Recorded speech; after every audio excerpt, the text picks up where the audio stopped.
Hey, you like music? Of course you do, everybody does. God damn it! Metal Hellsinger is a demon shooting, shot missing, mute being, headbanging while listening to music and the voices inside your head simulator. The game is a heart-pounding, rhythm-based FPS inspired by Doom 2016, where you must move, shoot, reload, wipe your ass on the beat of the heavy metal music blasting at your eardrums. Hellsinger falls into the emerging subgenre of rhythm shooter, with a staggering 3 games, which are pioneered by BPM, a game that shares a similar concept only on a less focused scale. So let me ask you again, do you like heavy metal music? Are you as smart as a chimpanzee? Because they can press a button on beat, and if you can do that, you can play this game! Wow!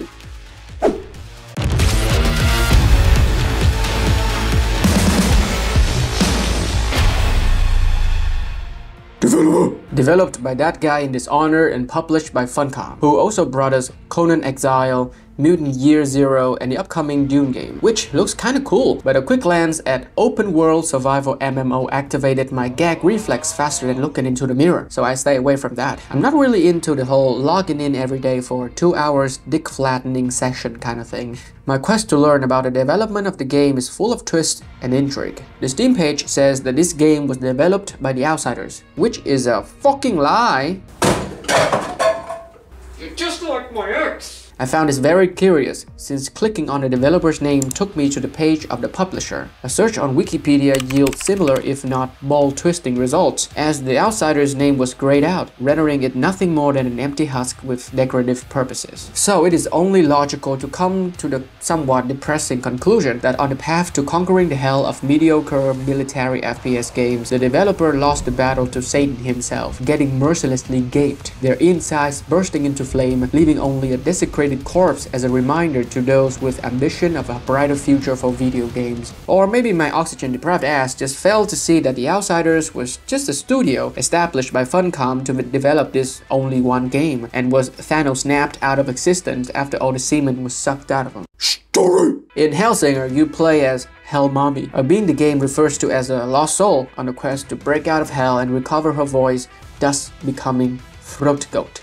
On her path to liberation parks the Red Judge's skeletal ass, a big bad who trapped our demon baddie in the basement of Blizzard Activision. I have no mouth and I must scream is unable to break the seals, preventing her from opening the doors to freedom. This leads her to teaming up with my guy here, who is also the narrator of the game. He promised to help the unknown break the seals and escape from captivity. Okay, just a side note, I probably missed a shit ton of narration from the game because the motherfucker keeps mumbling random shit when I was bobbing to the music. Meet the behemoth came crashing down. Nightmares. Imagine it, baby. They were ready for us. At least they tried to be.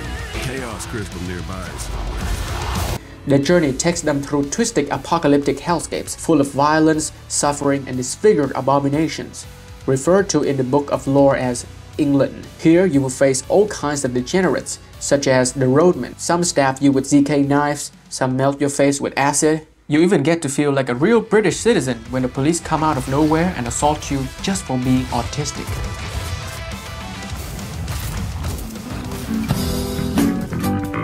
There are a couple more enemies, but I'll let you experience them for yourself because that's part of the fun. As you progress throughout the game, you start to encounter deadlier versions of these enemies that pose an even greater challenge, especially at the end, so better stay on your toes. Don't want to get sodomized. The game features 8 levels that consist entirely of medium-sized combat arenas, which locks you in until you've cleared all the enemies. These arenas in the game do linger a little bit longer than you might expect. Compared to arena shooters like Painkiller, Serious Sam, or the recent Doom games, it feels like I'll die of OH before making any progress. This is no doubt an excuse from the devs to show off their gameplay system as well as padding out the admittedly short length of the game. And have I told you that this is also a psychological horror game?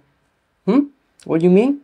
Oh, because after listening to the same music over and over and over again while being trapped in a small arena in literal hell, unable to move on, you can want to lobotomize yourself. What the fuck? Shut the fuck up! Hey, excuse me. That wasn't the music. That was the voices. And if that wasn't enough, beating each level unlocks the aptly named Torments. These are challenges to see how far you can go before succumbing to madness. You are also faced with a boss at the end of each level that are just different varieties of the Avenged Sevenfold logo. So maybe you've noticed that on this channel I generally don't touch on the graphics too much because I do believe that the story and the gameplay are what makes a good foundation for a video game. But what the hell? Singer? Did I miss the pumpkin spice latte convention in town? Because the graphical quality here, the graphical style on display is bland as bread. I do find this discussion a delicate one because it is after all their vision for the game, but it is hard to get the thought that the devs played it way too safe when it comes to the design of the enemies and the levels alike. Maybe this is due to a lack of funding or the dreadful fear of pouring your heart and soul into something unique only for it to get shafted as the consumers flock to familiar products of lesser quality. Alright, look. I don't want to turn every video into anti-corporate propaganda, but this is a war against the fucking forces of entropy. Do whatever it takes to stop them, defeat them, gut them. If I gotta kill, I'll kill. If I need your body, I'll fucking... Speaking of fuck it, you blow your path through the hells with an impressive, if not familiar, arsenal of 6 instruments. 7, including the DLC. You have your trusty longsword, which our queen handles like a true pro. The weapon is excellent at penetrating multiple enemies at close range, and the third attack can smash instead of thrust. Somebody stop me. For banging, you have the tried and true shotgun, dual pistols and crossbow, but also the more unique options like a flame-spewing skull, a dual throwing sights which operates like boomerangs. As mentioned before, these weapons do increase damage if you fire them on the beat of the background music, so each weapon has a different attack pattern. So the challenge here is to find the right rhythm for optimal damage. You have a bar that builds up as you match the rhythm, and when full, this bar can be used to unleash special attacks for each weapon. Some of these are just shoot with stronger bullets. A few notable mentions are the scythe, which gives you the special abilities of Discord mods that lets you keep people away by just existing. The pistols call in your goth girlfriend so you can tag team the demon simp. And the alternate attack of the crossbow works similar to Diablo 4. It fucking sucks. If you had an attention span longer than my criminal record, which is doubtful, you would have noticed that I said 6 instruments, because they kind of actually are. As you frantically navigate the murder pits, trying to dodge, shoot and reload while struggling to match the beat of the adrenaline-filled soundtrack, you will feel like a seasoned conductor, controlling the tempo of your own violin orchestra. The combat in this game hits harder than Chris Brown's 1-2 combo. 5 minutes in and I found myself headbanging to the music with a childlike grin on my face as I blast my way through the demon horde, until I was jolted back to reality by the fact that I'm old as fuck! Right, so ask yourself this question and comment down below your answer because I'm genuinely curious. When was the last time that you played a video game that immerse you into the world, you know? A certified banger that truly pulls you out of the stress of real life and puts you into the fun and fantasy world, makes you forget all about the impending apocalypse. Because that is what Metal Hellsinger did to me. It reminded me that there's fun to be had in video games, but you just have to squint real fucking hard to find it. But you don't need your eyes to appreciate the soundtrack. Unlike Young-Ye Kiryu's voice acting, you won't be disappointed by the music on offer. To my knowledge, all the songs in Hellsinger are original. I'm not a hardcore metalhead. I do only dabble in the casual slam metal and brutal metal every now and then. So my knowledge on the subgenres of metal is quite lacking in this regard. The soundtrack generally falls into the power metal category, which I do find appropriate for a game that is all about murdering your way out of hell. As long as you don't get tired of people constantly screaming Sigma metal grindset into your ears.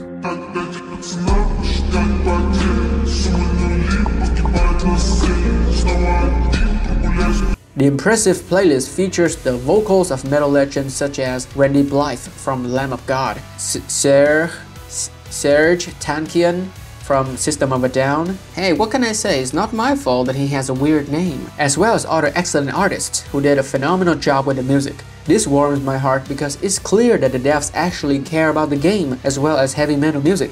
They went out of their way to recruit some of the best people in the business to work on what is essentially their passion project.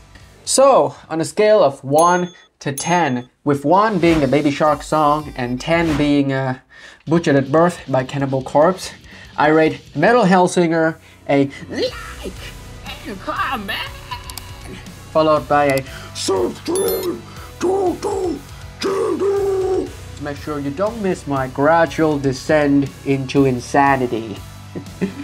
See you guys in your sleep.